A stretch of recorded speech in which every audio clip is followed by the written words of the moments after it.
what we're talking about is the future of the field landman. It is, yeah, increasing prices is probably one of those things. But if you don't do that, you're not, well, like we said earlier, you're not going to be able to get the younger generation in. It will become that puppy mill or factory, like we talked about the front end of the episode.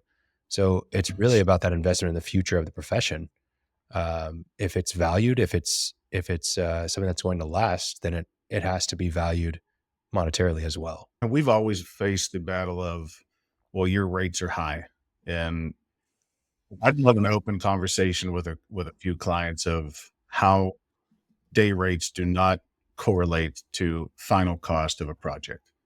And I think those are some metrics we can also put together of, are we comparing apples to apples here on day rates, or are we comparing apples to apples on overall cost of your project in whole, right? If I was able to finish this many abstracts, buy this many acres of leases versus what our competition does with my higher rates or their higher rates. I mean, you got to be able to compare the final cost and an overall product to, and almost forget about the day rate aspect, in my opinion.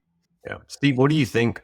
What are some of those kind of metrics that if you were advising a client on what they need to be monitoring and how they might go about monitoring productivity, value for the dollar? Sure. I Right. mean, I think it's probably different in regions, but I mean, cost per acre from lease buying, definitely. If you're doing by abstract, by parcel, we can easily track those costs, and anyone should be able to track those costs. Landman days spent versus total cost.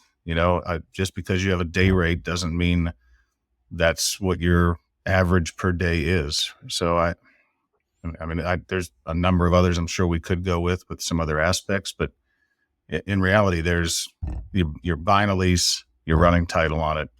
How much did that cost on a per tract basis in whatever format you want? Yeah. I think another factor, and I'm not, our attorney buddies say this all the time. We have this conversation with them regularly. What is your attorney bills rendering a title opinion on a broker's abstract? How do they vary between abstracts, right? Between brokers. If they're taking a subpar product because maybe you've got a subpar deliverable, or you've got, people billing twice as much, right, to get that product out the door.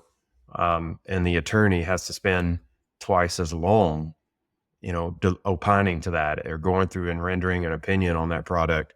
So work product quality is a big deal from the broker side, and it may cost you more because you have a higher day rate, but you're going to save a tremendous amount more money because your attorney's not having to trudge through a terrible product. So, a cheap day rate doesn't mean you get a cheap day rate and a good product. And the extra, you're talking hours of extra time on an attorney side of things that costs far more than, $50 a day more on a day rate for a landman. That's a factor, something that can certainly be measured and should be measured. I think you talk through some of the things that we see on our end. Steve mentioned tracking on leasing jobs and cost per acre, but it's how much processing of that product do you have to do? What does that given broker deliver you kind of as a line yacht, right? Does that broker pay and support and build their own systems, where you have access to organized data that can report cumulatively? What capabilities does that shop have? Are you just living off of a spreadsheet that's vulnerable to all the things? My opening, explosion thing when my spreadsheet blew up, there's value in the money that a broker is investing in building and running a good shop.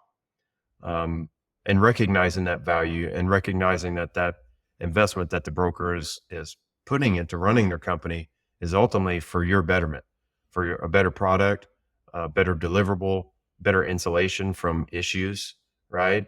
More qualified people.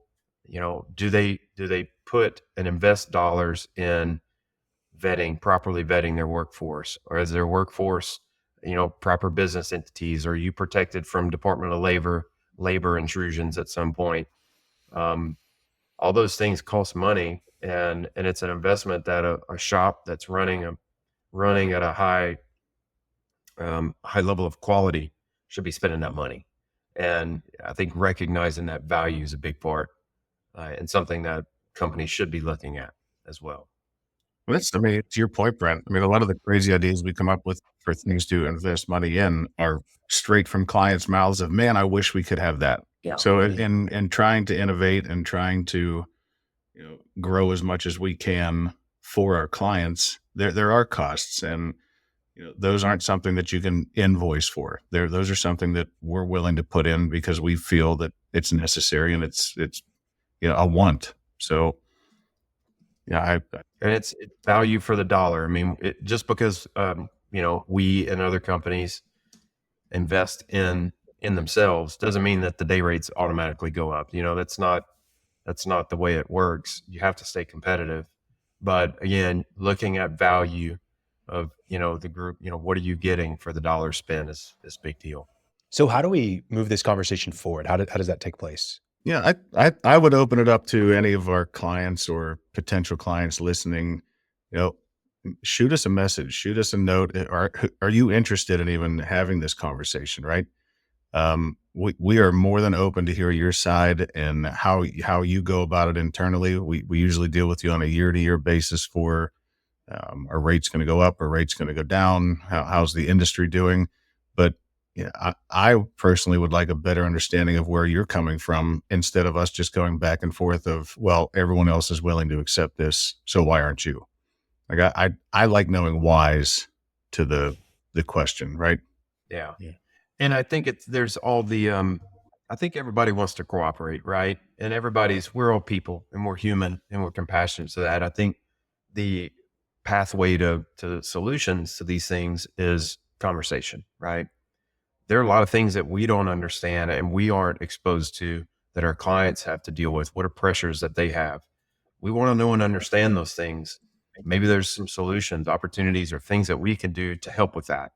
At the same time, a lot of folks don't really know what it takes to run a well-oiled and professional land services group, and if you're going to ask a lot of your shop or you want to be working with a good group, there's a lot that goes into that. And I think anybody out there that's running a group, or whether it's 10, 15, 20 guys or, hundreds, they have a perspective. I think conversation, we're more than happy to talk about what it takes to run our shops. What are factors that we deal with that maybe they don't know about? And that gives them information to be able to go down the hall and pitch, represent us, because our clients are the only representation that we have to their leadership oftentimes. And if they understand the pressures that we're dealing with and why, and can articulate that in a meaningful and convincing way, well, then we've done our part. We've got a much better chance of getting support from the top, if they're educated and informed and understand, what it takes to run these types of businesses and why we need better rates or why we're asking for better rates. So I guess I would close on, the more we can communicate, the better.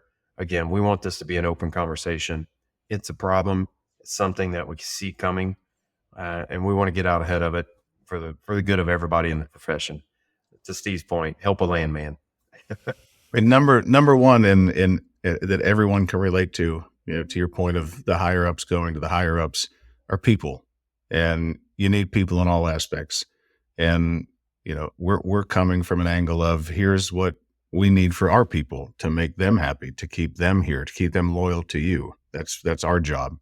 So that we're coming at you because of people. We're trying to make your people better, loyal, and consistent.